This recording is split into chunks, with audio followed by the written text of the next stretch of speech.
With the advent of HTML5, we now have the ability to really break apart our structure of our HTML code. So within this ability, we have this ability to do sectioning. So one of the sections that we can do is article. And this helps us break out and section off the different code. So article can be used in a number of different ways to split up and represent different areas of your code. So within article, we can have a section, and we can have several sections within an article. And again, this all depends on how you want to structure your HTML code. So these don't actually provide any additional functionality, these tags.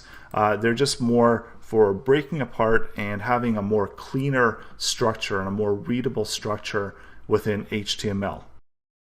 Within each one of these elements, we also have the ability to add headers and footers.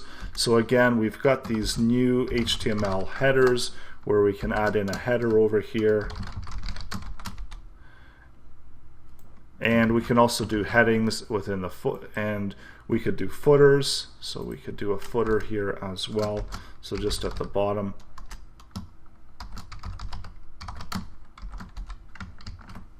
So again, this just makes it more readable for others that are coming in to use your code, to look at the code, and it makes it more readable. So all we're doing here, really, it's not really applying any kind of additional styling to it, and really there's not much else happening. They're essentially divs, and it's the same thing with any of the other tags, that it's just creating these different breakdown points of what we can use the code for.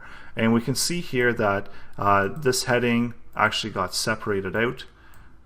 So if we do a heading and a footer within this section, we can see when we refresh it, they are taking up that whole line of code. So it is functioning the same way as a div would, where it is this kind of block code that's taking up that whole line.